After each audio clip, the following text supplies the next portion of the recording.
எனக்கு அமீர் சார் பேசினப்ப சில விஷயங்கள் சொன்னார். ஆக்சுவலாக ராம்ஜி எனக்கு பழக்கம் கிடையாது. இந்த படத்துக்கு வேற ஒரு கேமராமேன் இருந்தார். இந்த ஸ்கிரிப்ட் உங்ககிட்ட வந்தப்போ எப்படி ஃபீல் பண்ணுங்க? நான் இன்னொருத்தர் பண்ணதை நான் பண்ண மாட்டேன். நான் அதனால அது கொஞ்சம் யோசிக்கிறேன் அப்படின்னு சூர்யா தான் எனக்கு ஃபோன் பண்ணார். Oh okay. அமீர் டைரக்டர், பாலாவோட அசிஸ்டண்ட்டு.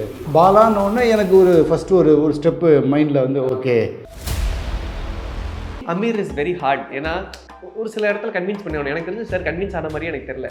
ராம் பண்ணுறோம். ஆர்பி சௌத்ரி சார் வந்து சொல்கிறார், ₹1 மேலே செலவு பண்ணாதீங்க. நான் பெற்ற பையன்தான், ஆனாலும் அவனுக்கு அவ்வளோதான் வேல்யூ, அதனால் அதுக்கு மேலே நீங்கள் வந்து செலவு பண்ணாதீங்க அப்படின்னாரு. அவரே சொல்கிறாரு. ஆர்பி சார் சொன்னார். படம் ஆரம்பிக்கிறதுக்கு முன்னாடி 35 லட்ச ரூபா நஷ்டம் வரும் அப்படின்ட்டு தான் அந்த படத்தையே ஆரம்பிக்கிறோம். நஷ்டத்தை முடிவு பண்ணிட்டு படத்தை ஆரம்பித்தார்.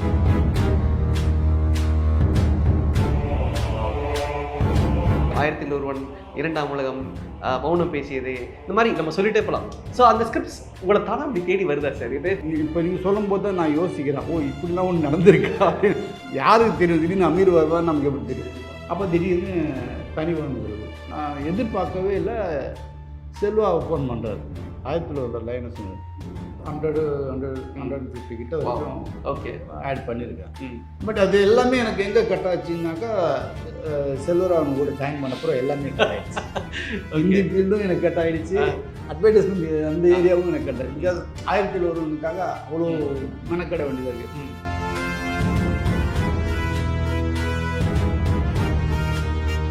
இப்போது புதிய அறிமுகம் ஆச்சி ஹோட்டல் சாம்பார் 50 கிராம் ரூபாய் 20 மட்டுமே. வணக்கம் சார், எப்படி இருக்கீங்க? நல்லா இருக்கு, ரொம்ப நல்லா இருக்கேன். ரொம்ப சந்தோஷமா இருக்கு.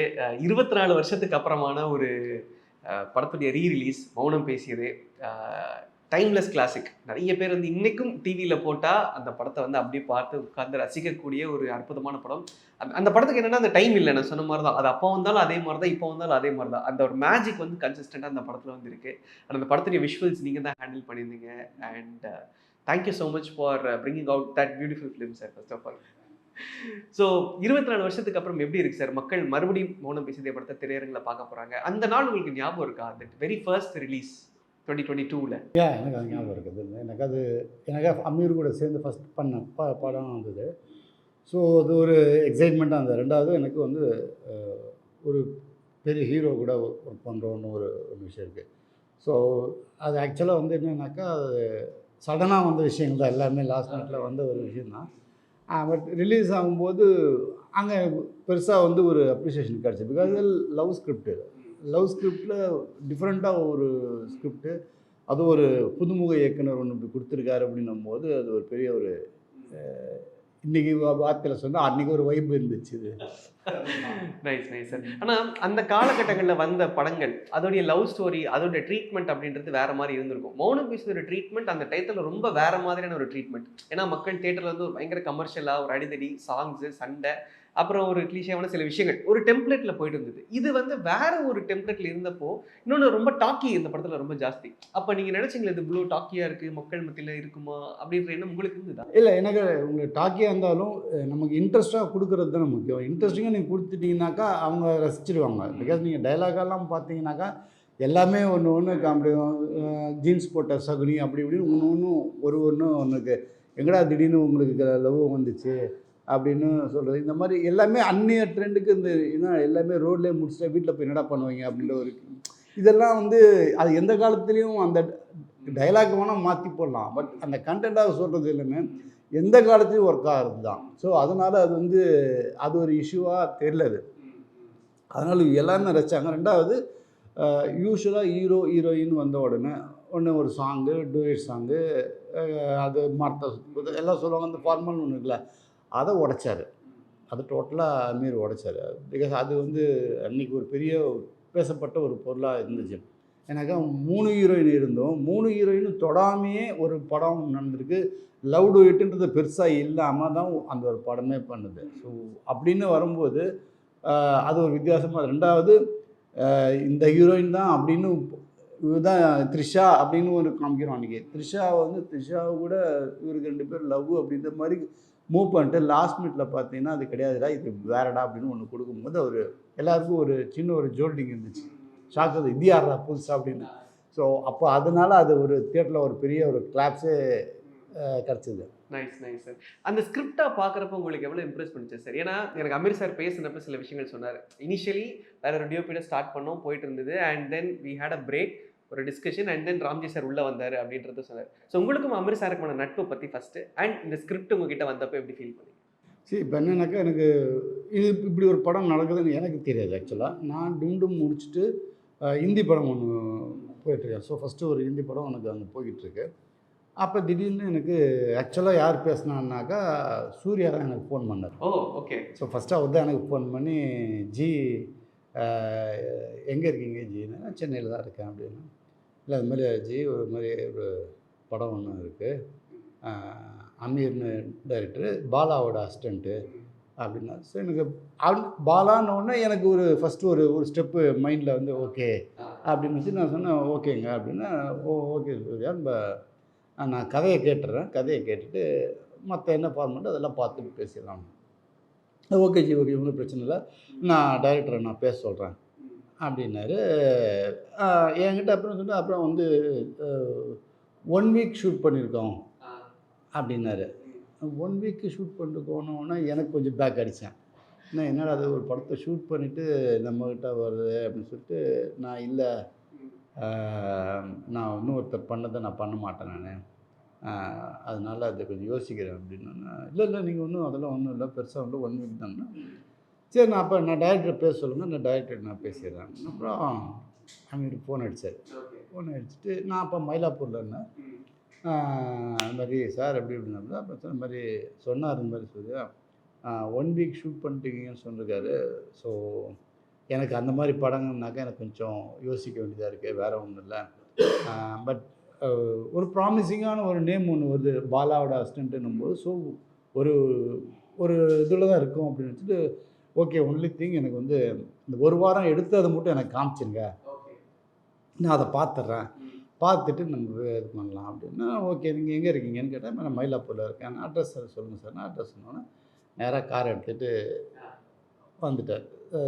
அமீர், சசிகுமார், ராஜான்னு ஒருத்தர், எல்லோரும் 3 பேரும் அவங்க வந்துட்டாங்க. வந்தவுடனே அப்படியே பேசிட்டு வாங்க வெளியே போகலான்னு.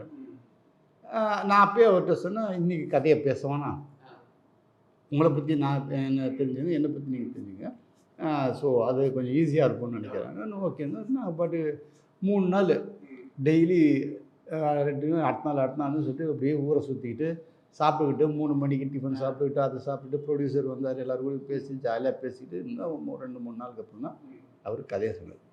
கதை சொன்னால் எனக்கு கதை பிடிச்சி எனக்கு. ஆனால் அந்த 3 நாளில் எனக்கு வந்து ஒரு ஒரு ரொம்ப க்ளோஸராக ஒரு ஃபீல் எனக்கு வந்துச்சு. அது என்னன்னு தெரில எனக்கு, ஒரு வேளை அவருடைய பேச்சு திறமையா எனக்கு என்னன்னு தெரில, பட் அது ஒரு க்ளோசஸ்னஸ் வந்துடுச்சு, எனக்கு ஒரு ட்ரஸ்ட்டு ஒன்று வந்துடுச்சு. சரி ஒன்று ஓகேன்னா. அப்புறம் 3ஆம் நாள்லேருந்து கதை சொன்னாங்க. கதை சொன்னால் எனக்கு கதை பிடிச்சிருக்கு அப்படின்னு சொன்னோடனே ஓகே சார் அப்படின்னு சொல்லிட்டு அப்புறம் என்ன பண்ணலாம் இது பண்ணலான்ட்டு. ஆனாலும் ரெகுலராக டெய்லி மீட் பண்ணிகிட்டே இருப்போம். கதையை பற்றி பேசுகிறோமோ இல்லையோ, அரட்டை அடிக்கிறதுல அது நைட்டு ப்ரொடியூசரும் வந்துடுவார், சூர்யாவும் வந்துடுவார். ஸோ எல்லாருமே வந்து கிளம்பி எங்கேயாச்சும் போய் டிஃபன் சாப்பிட்டு ஒரு நைட்டு ஒரு 2 மணி 3 மணி அப்படியே உட்காந்து பேசி ஸோ அப்படி தான் அமீர்கிட்ட ஒரு க்ளோஸ்னஸ் வந்து அது இன்னி வரைக்கும் எனக்கு மாறலை.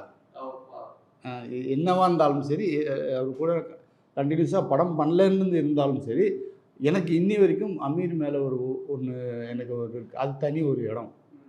அவர் ஒரு டைரக்டரு, ஒரு பெரிய டைரக்டர், அந்த எனக்கு இல்லை. அதை தாண்டி எனக்கு அவர்கிட்ட என்னவோ ஒன்று இருக்கிறது வேற, அது தாண்டி எனக்கு அது ரெண்டுத்தையுமே நான் என்றைக்குமே நான் மிக்ஸ் பண்ணவே மாட்டேன். பட் எனக்கு அவர் எதுவாக இருந்தாலும் எனக்கு அவர் மேலே எனக்கு ஒரு இன்னைக்கு ஒன்று உண்டுது.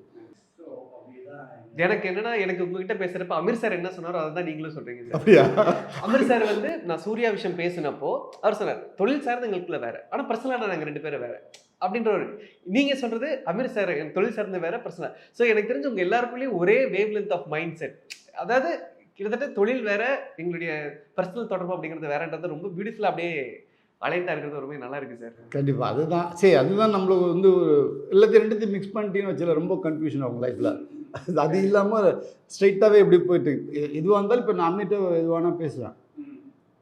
ஸோ அதே மாதிரி அவர் என்கிட்ட பேசுவார். ஸோ அந்த ஒரு இது இருக்குல்ல, பாண்டிங் ஒன்று இருக்குல்ல, அது என்றைக்குமே மாறாது. அவர் கூட நான் படம் பண்ணுறேன், இல்லை அவர் என் கூட படம் பண்ணுறாரு பண்ணலன்றதெல்லாம் செகண்டரி, அதெல்லாம் தூக்கி போட்டுருவோம். நான் அவர் வெளியே ஒரு படம் பண்ணப்போ கூட நான் போய் கேட்கல, ஏன் மாரி என்னை கூப்பிடலன்னு நான் கேட்கல. அது அவருடைய விஷயம். ஸோ அது வேறு. ஆனால் அதனால் எங்கள் ஃப்ரெண்ட்ஷிப் கட் ஆகிடுமான்றதுனாக்கா அது கிடையாது. நான் என்றைக்குமே சொல்லுவேன், அமீர்ன்ட்டு இல்லை, நான் ஒர்க் பண்ணுற எல்லா டேரக்டரையும் சொல்லுவேன், ஒர்க் பண்ணால் தான் அந்த ஃப்ரெண்ட்ஷிப் இருக்கணும் அப்படின்றது எனக்கு அதில் நம்பிக்கை இல்லை. என்னைக்காச்சும் நீங்கள் ஃப்ரீயாக இருக்கும்போது ஒரு ஃபோன் அடிச்சுன்னாக்கா எப்படி வீரே இருக்கீங்க அப்படின்னு கேட்டானாக்கா, நான் நல்லா இருக்கேன் அமீர், நீங்கள் எப்படி இருக்கீங்க அமீர் அப்படின்னு கேட்பேன். ஸோ இது எனக்கு இருந்தால் போதும், மற்றபடி அது பேசுறதுக்கான ஸ்கோப் அளவுக்கு இருக்கு. ஆமாம், அதுதான் முக்கியம். நமக்கு அல்டிமேட் போகும்போது என்ன எடுத்துகிட்டு ஒன்றும் இந்த ஃப்ரெண்ட்ஷிப் தான் எடுத்துகிட்டு போகிறோம். ஸோ அதில் நான் ரொம்ப ஸ்ட்ராங்காக இருப்பேன். எனக்கு அந்த ஒரு சர்க்கிள் பெரிய சர்க்கிள், ஃப்ரெண்ட்ஷிப்பாக எனக்கு ஒரு பெரிய சர்க்கிள் இருக்குது. அதை நான் என்றைக்குமே அதை லூஸ் பண்ண வர மாட்டேன், எக்காரணத்துக்கும் லூஸ் பண்ண வர மாட்டேன். அதுதான் எனக்கு என்னன்னா, உங்களுடைய ஃபிலிமோகிராஃபிஸ் தொடர்ந்து நம்ம பார்க்குறப்போ ஒரு டிஃப்ரெண்ட்டான ஸ்கிரிப்ட்ஸை நீங்கள் சூஸ் பண்ணுவீங்களா, இல்லை ஸ்கிரிப்ட்ஸ் உங்களை அப்படி சூஸ் பண்ணுதான்னு தெரியல சார். ஒவ்வொரு படங்களுமே அதோடைய அப்ரோச் யூனிக்காக இருக்கும். அது வந்து அதோடைய மேக்கிங், அந்த படமே வந்து அந்த டைத்துக்கு ஏற்ற படமாக இருக்காது, வே அஹெட் ஆஃப் டைம். அந்த மாதிரி 1001, 2ஆம் உலகம், மௌனம் பேசியது, இந்த மாதிரி நம்ம சொல்லிட்டே போகலாம். ஸோ அந்த ஸ்கிரிப்ட்ஸ் உங்களை தானே அப்படி தேடி வருதா சார்? இதே யோசிச்சிருக்கீங்களா, ஏன் நமக்கு மட்டும் இந்த மாதிரி புது புது டிஃப்ரெண்ட்டான ஐடியாலஜி ஸ்கிரிப்ட்ஸ் எல்லாம் வருது அப்படின்னு? இல்லை, அது தெரியல, அது எப்படின்னு நடந்ததுன்னு எனக்கு தெரியல. நான் தேடி போகல, அதுவா எனக்கு வந்தது தான். ஓகே. ஸோ அது என்னவோ தெரில, அது அவங்க மைண்டில் என்ன வந்துச்சுன்னு எனக்கு தெரியும். பிகாஸ் நான் வந்து என்னுடைய முதல் படம் 96 ஒரு படம் முடிச்சுட்டு அதுக்கப்புறம் தமிழ் இண்டஸ்ட்ரி நான் இல்லை. ஒரு 3-4 வருஷம் தமிழ் இண்டஸ்ட்ரியில் இல்லை. ஒன்லி மலையாளம், அது கூட கமர்ஷியல் படம் கிடையாது, ஒன்லி ஃபெஸ்டிவல் படம் தான். நான் இது கமர்ஷியல் பண்ண மாட்டேன்னு சொல்லிட்டு நான் ஃபெஸ்டிவல் படமாகவே தான் பண்ணிருந்தேன். ஸோ அது வந்து யாருக்குமே வெளியே தெரியாது, ஒன்லி அந்த ஒரு குறிப்பிட்ட ஆடியன்ஸுக்கு மட்டும்தான் போயிட்டு இருந்தது. ஸோ அப்போ வந்து டும் டும் பண்ணுற மாதிரி ஒரு வாய்ப்பு கிடச்சிது. அப்போ அந்த படம் வந்து ரிலீஸ் ஆன பிறகு தான் எனக்கு என் பேரே வெளியே தெரிய ஆரம்பிச்சிது. அதுக்கு முன்னாடி சார் திட்டிகிட்டே இருப்பார், எதுக்கு நீ எப்போ பார்த்தாலும் அவார்ட் படம் பண்ணிக்கிட்டு இருக்க, பண்ணு, அது ஒரு இது இருக்குது, பட் நீ கமர்ஷியல் படம் பண்ணணும் அப்படின்னு அவர் சொல்லிகிட்டே இருப்பார். அது என்னவோ எனக்கு அப்படி போய் கடைசியாக இந்த டும் டும்ல தான் ஸ்டார்ட் ஆச்சு. டும் டும் படம் ஹிட் ஆன உடனே அது எனக்கு ஒரு பெரிய பேர், ஓவர் நைட்டில் எனக்கு ஒரு பெரிய பேர் வந்துச்சு, ஃபோட்டோகிராஃபியாக ஒரு பெரிய இது வந்து. ஸோ அதை வச்சு தான் எனக்கு மௌனம் பேசியதும் வந்தது. ஸோ அப்படி தான் நமக்கு வந்தது. அது என்னவோ தெரியல, அது நீங்கள் இப்போ நீங்கள் சொல்லும்போது தான் நான் யோசிக்கிறேன், ஓ இப்படிலாம் ஒன்று நடந்திருக்கா அப்படின்னு. அது நமக்கு தெரியாது, நம்ம செஞ்சுட்டு வேலை செஞ்சுட்டே இருப்போம், யாருக்கு தெரியும், திடீர்னு அமீர் வருவான்னு நமக்கு எப்படி தெரியும். அமீர் வந்தார் சார், அமீர் கூட ஒரு படம் பண்ணுறேன், பண்ணிட்டு அடுத்த படம் வந்து எதுவுமே திடீர்னு ராம்னு வரும், அப்புறம் பருத்தின்னு வரும். சரி, பருத்தின்னு வரும்போது நான் பிரேக் எடுக்கணும்னு முடிவு பண்ணுறேன். பிரேக்குன்றது எனக்கு ஒரு 3 வருஷம் ஒரு டைரக்டரோட ஒர்க் பண்ணுறேன், கண்டினியூஸாக ஒர்க் பண்ணுறோம். ஸோ எனக்கு ஒரு சேஞ்ச் வேணும். இன்னொரு டைரக்டர் போய் நான் ஒர்க் பண்ணும்போது அவங்ககிட்ட நிறைய விஷயங்கள் கற்றணும். ஸோ அதுதான் என்னுடைய அதை நான் அமெரிக்கன்னு நான் சொல்லிட்டேன். ஸோ அப்படின்னும்போது திடீர்னு எதிர்பார்க்கவே இல்லை, செல்வாவை ஃபோன் பண்ணுறாரு.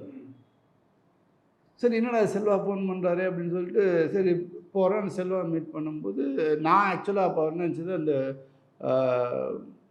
ஏதோ ஒரு படம் வந்து கார்த்தியும் மாலை நேர்த்து மயக்கம் பண்ண சொன்னேன். அந்த படம்னாக்கா பண்ண வேணான்ற லெவலில் தான் நான் போனேன். எனக்கு ஆல்ரெடி அந்த படத்தை ஷூட் பண்ணிட்டு இருந்திருக்காங்கன்னு தெரிஞ்சு, அதனால் திருப்பி அங்கே போனேன். ஆனால் எனக்கு அங்கே போனவுடனே செல்வா வந்து இந்த கதையை சொல்லுவார், 1001 லைனை சொன்னது.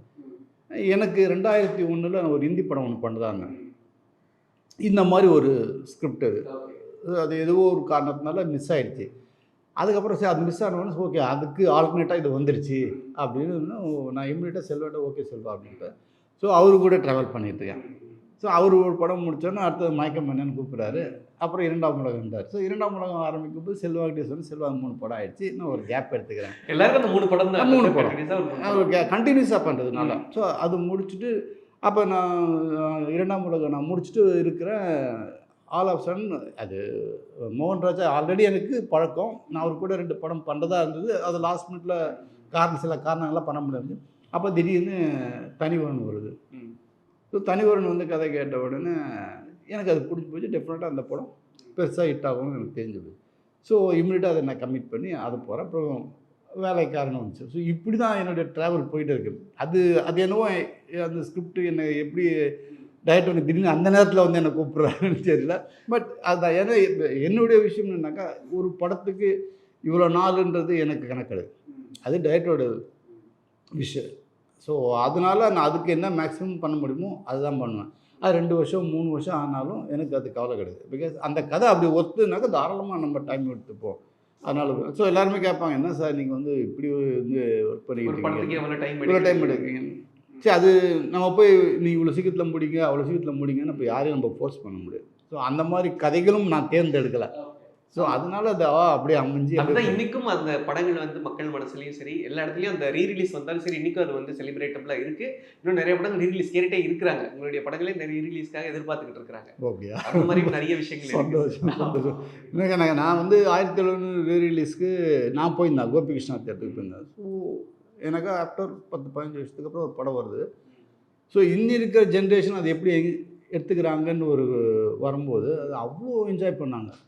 ரிலீஸும் போது என்ன பிரச்சனை இருந்துச்சோ அது இங்கே யாருக்குமே அது இப்போ இருக்கிறவங்க இல்லை. பிகாஸ் அவங்களோட தாட் ப்ராசஸிங் வேறு ஆகிடுச்சு. அவங்க அதுக்கெல்லாம் ஈஸி ஆகிடுச்சு. அப்போ புரியலன்னு சொன்னவங்களுக்கு இப்போ எல்லாமே புரிஞ்சிருக்கு. ஸோ அதுதான் வித்தியாசம், கால வித்தியாசம் அப்படி தான் வருது. பட் அதனால அது ஒரு பெருசாக எடுத்துக்கிட்டு இருக்காங்க. அண்ட் உங்களோட ஜெர்னலில் நீங்கள் சொன்னீங்க நிறைய அவார்ட் ஃபிலிம்ஸ் பண்ணிட்டு இருந்தீங்கன்னு. ஆனால் அந்த கட்டத்தில் இன்னொரு பக்கம் பேரலாம் நிறைய பேர் அட்வர்டைஸ்மெண்ட்ஸ் ஃபீல்டுலேருந்து சினிமாட்டோகிராஃபர்ஸாக உள்ளே வந்திருந்தாங்க. அட்வர்டைசிங் ஃபிலிம் மேக்கர்ஸ் அங்கேருந்து பிரேக் பண்ணி சினிமா அப்படின்ற ஒரு ஜோனுக்குள்ள வந்தாங்க. நீங்கள் அந்த சைடு யோசிச்சது இல்லையா சார்? அட்வர்டைஸ்மெண்ட் பண்ணியிருக்கேன். நான் நிறைய அட்வர்டைஸ்மெண்ட் பண்ணியிருக்கேன். நான் கிட்டத்தட்ட ஒரு 150 கிட்ட வரைக்கும் ஓகே ஆட் பண்ணியிருக்கேன். பட் அது எல்லாமே எனக்கு எங்கே கட் ஆச்சுன்னாக்கா செல்வராவன் கூட ஜாயின் பண்ணப்பறம் எல்லாமே கட் ஆகிடுச்சு. ஹிந்தி ஃபீல்டும் எனக்கு கட் ஆகிடுச்சு, அட்வர்டைஸ்மெண்ட் அந்த ஏரியாவும் எனக்கு கட் ஆகிடுச்சு. பிகாஸ் 1001க்காக அவ்வளோ மெனக்கட வேண்டியதாக இருக்குது. ஸோ வேறு விஷயத்தை திங்க் பண்ண முடியாமல் இருந்துச்சு. ஸோ அதனால் எனக்கு அந்த ஏரியாவே டோட்டலாக கட் ஆகிடுச்சு. ஸோ அப்படி தான் அது. ஸோ நான் அட்வர்டைஸ்மெண்ட்டும் ஏன்னா சார்ட்ட பீஸ் ஷர்ட் இருந்தபோது அங்கேருந்து தானே வந்தது. ஸோ அதனால் அவரும் அப்போ ஆட் நிறையா பண்ணுது. ஸோ ஆடும் ஒர்க் பண்ணிருந்தோம். ஸோ அதனால் அது நமக்கு ஒரு இது இல்லை. Okay sir. இப்போ சார் பேரை சொன்னா இந்த பாயிண்ட்டுக்கு நான் வரேன் சார். இப்போ ரீ ரிலீஸ்க்காக நம்ம உட்காந்துருக்கோம். நம்மளோட படத்தோட சேர்ந்து காதலர் தினமும் ரீ ரிலீஸ் ஆகுது. நான் இன்னைக்கு பேப்பர்லாம் படித்தேன் நான். ஸோ இந்த சைடு பிசி சாரோட படம், இந்த சைடு உங்களோட படம், அந்த வைப் எப்படி இருக்கு சார்? கம்பேர் பண்ணல. குருவோட படம் ஒரு பக்கம் ரீ ரிலீஸ் ஆகுது, உங்களோட படமும் ரீ ரிலீஸ் ஆகுது. இல்லை அது சந்தோஷம் தானே. ரெண்டுமே ஒரு தேட்டரில் வருதுன்னும் போது அது ரொம்ப சந்தோஷம். 2 லவ் ஸ்கிரிப்ட்னும் போது அதில் ஒரு பெரிய சந்தோஷம் தானே. அது ஒன்றும் இல்லை. ஸோ அது என்ன சொல்கிறது, நமக்கு ஒரு சந்தோஷம். சரி நம்ம கூட அவரு கூட நம்ம போகிறோன்றது ஒரு சந்தோஷம் தானே அது. கண்டிப்பாக அமீர் இஸ் வெரி ஹார்ட். ஏன்னா நான் நிறைய இயக்குநர்களை பார்த்துருக்கேன். அமீர் சார் ஸ்டேஜில் பேசுகிறப்ப சரி, இன்டர்வியூஸில் பேசுகிறேன், அவர் வந்து தான் மனசில் என்ன பண்ணதோ அதை பேசிடுறாரு. So being very straightforward அப்படின்றப்ப அது இந்த இண்டஸ்ட்ரியில் அது ஒரு ஃபஸ்ட்டு மௌனம் பேசியதே படத்தில் வரப்போ இருக்கட்டும், அவர் வந்து நிறைய பிரச்சனைகள் ஃபேஸ் பண்ணதான் என்ன சொன்னார். மௌனம் பேசியதையுடைய ரிலீஸ்க்கு முன்னாடியே டபுள் பாசிட்டிவ் படம் பார்த்துட்டு படம் நல்லா இல்லைன்னு சொன்னதுலேருந்து நிறைய பிரச்சனைகள். ஸோ ஒரு அறிமுக இயக்குனராக இருக்கிறப்பவே ஒரு சில இடத்துல கன்வின்ஸ் பண்ணுவாங்க. எனக்கு தெரிஞ்சு சார் கன்வின்ஸ் ஆன மாதிரியே எனக்கு தெரியல. ஸோ பீங் அமீர் அப்படின்றது ரொம்ப ஹார்டாக இருக்கும்ல சார், அந்த ஒரிஜினாலிட்டியை மெயின்டைன் பண்ணுறது. கண்டிப்பாக. அல்ல அது கரெக்டாக அது எதில் இருக்காரோ இல்லை தெரியும், அதில் கரெக்டாக தெளிவாக இருக்கார், ரொம்ப தெளிவாக இருக்கார். நான் எங்கே அவரை பார்த்து பிரமித்தேன் அப்படின்னாக்கா அவர் டைரக்ஷன் பண்ணது பார்த்து நான் பிரமிக்கலை. மௌனம் பேசியது பின்னாடி என்னன்னு எனக்கு தெரியாது, புரியுதுங்களா? ஏதோ ஒரு வார்த்தை சொல்லுவார், இந்த மாதிரி சார் இந்த மாதிரி சார்னு சொல்லுவார் தவிர அதோட சீரியஸ்னஸ் எனக்கு இஷ்யூவாக பெருசாக எனக்கு தெரியல. ஓகே, நான் இதெல்லாம் கடந்து போகிற ஒரு ஆள், அவ்வளோதான் எனக்கு தெரியும். பட் ராம் பண்ணுறோம், அவர் ஓன் ப்ரொடக்ஷன் சொல்லியாச்சு. அப்போ அந்த ஓன் ப்ரொடக்ஷன் போது ஆர்பி சௌத்ரி சார் வந்து சொல்கிறார், ₹1 மேலே செலவு பண்ணாதீங்க, ₹1 படத்தை முடிங்க. நான் பெற்ற பையன்தான், ஆனாலும் அவனுக்கு அவ்வளோதான் வேல்யூ, அதனால் அதுக்கு மேலே நீங்கள் வந்து செலவு பண்ணாதீங்க அப்படின்னாரு. ஆனால் ஆர்பிச்சர் சொன்னார், என்கிட்ட நிறைய டைம் ஃபோன் பண்ணி சொல்லியிருக்காரு. அம்மிட்ட சொல்லலை, அம்மிட்ட ஒரு வாட்டி 2 வாட்டி சொல்லியிருப்பார். என்கிட்ட தான் நிறைய டைம் சொன்னார், சொல்லுங்கள் சார் அவர்கிட்ட சொல்லுங்கள், இவ்வளோ பண்ண வேணான்னு சொல்லுங்கள் அப்படின்னு. ஆனால் அவர் சொன்னது ஒன்று, நாங்கள் 3.25 கடந்து போயிட்டுருக்கோம். ஓகே. ஸோ அவர் என்ன சொல்கிறாரு, சார் இது நமக்கு விதை ஃபவுண்டேஷன், இது நம்ம கரெக்டாக போடுவோம், பின்னாடி தன்னால் நமக்கு அறுவடை கிடைக்கும். ஸோ அது எதுக்கு நம்ம காம்ப்ரமைஸ் பண்ணணும் அப்படின்றாரு. சரி, நம்ம முதல்ல சொல்ல வேண்டிய, நான் ஒரு ஃப்ரெண்ட்லியாக அவர் பார்க்க ஆரம்பித்தப்பறம் ஸோ அதில் மைனஸ் என்ன ப்ளஸ்ன்னு பேசணும். அதில் ஒரு வரி அது பரவாயில்ல, நம்ம பார்த்துக்கலாம், அது ஒன்றும் பிரச்சனை இல்லை. நீங்கள் நம்ப மாட்டீங்க, படம் ஆரம்பிக்கிறதுக்கு முன்னாடி 35 lakhs டெஃபிசிட் தான் முடிவு பண்ணி தான் 35 லட்ச ரூபா நஷ்டம் வரும் அப்படின்ட்டு தான் அந்த படத்தையே ஆரம்பிக்கிறோம். நஷ்டத்தை முடிவு பண்ணிவிட்டு படத்தை ஆரம்பித்தார். ஓகே. ரெண்டாவது அது வரைக்கும் யாருமே செய்யாது, படத்துக்கு ஷூட்டிங் போகிறதுக்கு முன்னாடி ஒரு ட்ரெய்லர் ஒன்று ஷூட் பண்ணோம். அந்த ட்ரெய்லரை ஷூட் பண்ணி ட்ரெய்லரை உதயம் தேட்டரில் போட்டு பூஜை மாதிரி, பூஜை நாங்கள் பண்ண மாட்டோம், அமீர் பண்ண மாட்டார். அதனால் அந்த ட்ரெய்லரை ஒரு பூஜை மாதிரி கொண்டாந்து வச்சார். அன்றைக்கி ட்ரெய்லரை பார்த்துட்டு எல்லோரும் ஒன்ஸ் மோர் கேட்டாங்க, அந்தளவுக்கு ட்ரெய்லர் ஒன்று இருந்துச்சு. ஸோ அது புதுசு. என்னடா படம் ரிலீஸ் ஆனதுக்கப்புறம் தானே ஒரு ட்ரெய்லர் விடுவாங்க, படம். ஸோ இதெல்லாம் வந்து அமீரோட தாட் ப்ராசஸ். அவர் கொஞ்சம் எல்லாமே கொஞ்சம் ஓவராக கொஞ்சம் ஒரு கான்ஃபிடண்ட்டாகவே அடிப்பார். அது அவருக்கு நிறைய இடத்துல பெருசாக ஹெல்ப் பண்ணியிருக்கு. அப்புறம் அதே மாதிரி வரும்போது படம் முடிஞ்சு படம் ரிலீஸுக்கு வருது, பிஸ்னஸ்க்குன்னு வருது. பிஸ்னஸ் வந்த உடனே நானும் அமீரும் லேபில் இருக்கோம். சாயங்காலம் டெலிவரி பண்ணணும், நாளைக்கு காலம்புற ரிலீஸ். ஸோ எல்லாருமே டிஸ்ட்ரிபியூட்டர்ஸ் எல்லாமே லேப் வாசலில் நிற்கிறாங்க. ஆனால் உள்ளர வந்து யாரும் பொட்டி வாங்கலை, பாக்ஸை வாங்கலை, ஃபிலிம் பாக்ஸை வாங்கலை. அப்படியே இருக்காங்க. நான் எல்லா பாக்ஸுக்கும் இது இந்த ஊருக்கு போகணும், இந்த ஊருக்கு போகணும், அந்த பாக்ஸுக்கு நம்பர் போட்டு பேர் எழுதி, ஒவ்வொரு ஊர்லேயும் ஒரு இடம் இருக்கும். இப்போ சென்னைன்னு வச்சிங்களேன், உதயம் தேட்டர் ஒன்று இருக்கும், இன்னொரு கமலா தேட்டர் ஒன்று இருக்கும், இந்த மாதிரி ஒன்று இருக்கும். ஸோ இதெல்லாம் பேர் போட்டு நம்பரை போட்டு வச்சுக்கிட்டே இருந்தேன். அமீர் எல்லாத்துக்கும் நம்பர் போட்டு பேர் போட்டு வச்சுருக்கேன். ஸோ ஈஸியாக நீங்கள் டிஸ்ட்ரிபியூட் பண்ணிடலாம் அப்படின்னு உட்காந்தும். 6 ஆச்சு, 7 ஆச்சு, எல்லாம் வெளியே நிற்கிறாங்க, உள்ளே வரல. என்னடா உள்ளே வரலையே அப்படின்னு யோசிச்சுக்கிட்டே இருக்கேன். அப்போ தான் எனக்கு தெரிஞ்சது அவருக்கு ப்ரெஷர் போடுறாங்க. யாருக்கு? அமீர் மேலே ப்ரெஷர் போடுறாங்க. இவர் ஒரு அமௌண்ட்டு கோட் பண்ணிருக்காரு. ஸோ இண்டஸ்ட்ரியில் என்ன புதுசாக ஒருத்தர் வந்து ப்ரொடியூசராக வரான் அப்படின்னு எல்லாருக்கும் ஒன்று இருக்குல்ல, ஒரு ஈஸியான ஒரு இலக்காங்க. ஸோ சரி இவனை போட்டு ப்ரெஷர் கொடுத்தாக்கா பயந்துட்டு கேட்ட வேலைக்கு கொடுத்துருவாப்ல அப்படின்ட்டு நினச்சிருக்காங்க. இது எனக்கு எதுவுமே தெரியாது. நான் உள்ள லேப் உள்ள உட்காந்துருக்கேன். அப்புறம் வந்தோன்னே அமீர் வந்தோடனே, என்ன அமீர் யாரும் வரல அப்படின்னா, அப்போ தான் இல்லை வீர அப்படின்னு சொல்லிட்டு இந்த மேட்டர் சொல்லுவார். ஸோ இப்போ என்ன பண்ணலாம் அப்படின்னா, நீங்கள் கண்டுக்காதீங்க இன்னும் வாங்க அப்படின்னாரு. வெளியே அப்படியே நிற்குது. ஸோ இவங்க புள்ளியே வராமல் அப்படியே நின்றுக்கிட்டே இருக்காங்க. அங்கே தான் இருக்காங்க. ஸோ அப்படி ஒரு ப்ரெஷரை கொடுக்குறாங்க. நானும் அமீரும் அப்படியே வாங்க எதில் போய் டீ சாப்பிட்லான்ட்டு நாங்கள் 2 பேரும் கூலாக போய் டீ குடிச்சிட்டு தம் அடிச்சுக்கிட்டு, நானும் அப்போ தம் அடிச்சுக்கிட்டேன். ஸோ அவர் அப்போ சிகரெட்லாம் நிறுத்திட்டார். டீ குடிச்சிட்டு தம் அடி. இவங்க எல்லாம் என்னடா 2 பசங்க இப்படி போனானுங்க, போய் உட்காந்து டீ சாப்பிட்றாங்க. ஒரு வார்த்தை பேசலை, அவங்க பாட்டு சைலண்ட்டாக உட்காந்துட்டு இருக்காங்க. அப்படின்னு பாட்டு போய் நாங்கள் பாட்டு டீ போட்டு குடிச்சிட்டு கண்டுக்காமல் நாங்கள் பாட்டு திருப்பி லேபில் வந்தோம். என்ன மாரி அப்படின்னு, ஓவிரா எதுக்கு ஓவிரா கஷ்டப்படணும், நம்ம காசு தானே, நாளைக்கு ரிலீஸ் பண்ணலான்னா என்ன, அடுத்த மாதம் பண்ணுறோம், இல்லை 6 மாதம் கழிச்சு பண்ணோம், இல்லை 1 வருஷம் கழிச்சு பண்ண போகிறோம், நம்ம காசு, நம்மளை யாரும் கேள்வி கேட்குறது, நம்ம விருப்பம் தானே, அதனால் ஒன்றும் கவலைப்படாதீங்கன்னு. இல்லை பெரிய அதெல்லாம் ஒன்றும் இல்லை, விட்டுருங்க ஓவிர அப்படின்ட்டார். சரின்னு விட்டான். எனக்கு அவர் அமீரோட அந்த ஒரு ஸ்டெப் எப்போதுமே எனக்கு ஒரு போல்டாக எடுப்பார். ஆனாலும் எனக்கு உள்ளர பயம் இருக்குது. எனக்கு சரி படம் அவ்வளோ கஷ்டப்பட்டு எதுவாக வெளியே ஒரு டைரக்டராக ஒருத்தர் வந்து ஒரு புது அட்டெம்ப்ட் பண்ணுறாருன்னா அதுக்கு அவருக்கு கையில் அந்த காசு வந்தால் தான் அடுத்த அட்டெம்ப்ட்டுக்கு ட்ரை பண்ணுவாப்புல. இல்லைன்னா போடா என்னடாது காசை கை விட்டுட்டு இவ்வளோ கஷ்டமாக அவ்வளோ ஒரு ஃப்ரெண்ட்ஸுங்க அவரை நம்பி அவருக்கு எல்லாமே பண்ணியிருக்காங்க. ஸோ இப்போ அவங்களுக்கெல்லாம் பதில் சொல்லி ஆகணும்ல. ஸோ அதனால தான் அவர் சொல்லி நீங்கள் விட்டுருங்க வேறு கண்டுக்காமல் பண்ணுங்க, நமக்கு ஒன்றும் பிரச்சனை இல்லை, 6 மாதம் தள்ளி ரிலீஸ் பண்ணிக்கலாம், படம் நல்லா இருந்தால் எப்படி இருந்தாலும் ஓடப்போகுது, அது 5 மாதம் ஆனால் 3 மாதம் ஆனால் பரவாயில்ல விட்டுடலாம் அப்படின்னு விட்டோம். நாங்கள் பாட்டு உட்காந்து ஜாலியாக அரட்டை அடித்து சிரிச்சிட்டு இருக்கோம். அப்புறம் தான் ஒருத்தராக வராங்க. இவர் தெளிவாக எனக்கு இதுதான், இது கொடுத்தா படம் நம்ம பிஸ்னஸ் பண்ணலாம், இல்லைன்னா விட்டுலாம். 9:30-10 மணிக்கு மேலே தான், அதாவது எனக்கு இங்கேருந்து அப்போல்லாம் வந்து இப்போ மாதிரி டக்குன்னுலாம் கிளம்ப முடியல. ஒரு நைட்டு ட்ரெயின் புக் பண்ணியிருப்பாங்க, இந்த பாக்ஸை ட்ரெயினில் எடுத்துகிட்டு போய் அங்கே ரிலீஸ் பண்ணோம். சில பேர் 1-2 பேர் புதுவாங்க காரில் வந்து எடுத்துகிட்டு போகணும், காலம்பு ரிலீஸ் பண்ணோம். ஸோ அந்த டென்ஷனு இப்போ மாதிரிலாம்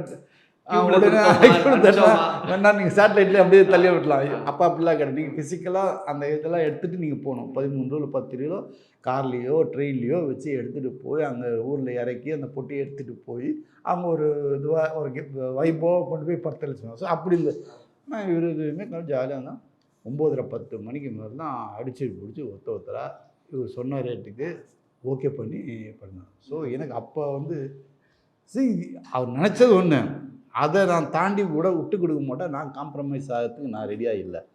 பரவாயில்ல, எனக்கு நஷ்டம் ஆகணும், பரவாயில்லன்னு உட்கார வச்சுருந்தேன். சும்மா ₹1 பரவாயில்லைங்க, அவ்வளோ பெரிய அமௌண்ட்டு. இப்போ எனக்கு அங்கே தான் நான் வந்து அமீரை வந்து பெருசாக உணர்றேன். அது வரைக்கும் பேசுவோம், ஜாலியாக எல்லாம் பேசுவோம், அது வேறு. ஆனால் இங்கே வந்து இப்படி ஒரு டிசிஷன் எடுத்தது வந்து எனக்கு பயங்கர ஷாக்காக இருந்து, பயங்கர போல்டாக இருந்து. அது அவருடைய குணம். ஸோ அது அப்போ எனக்கு பெரிய இம்ப்ரெஸ் ஆச்சு. இப்போது புதிய அறிமுகம் ஆச்சி ஹோட்டல் சாம்பார் 50 கிராம் ரூபாய் 20 மட்டுமே.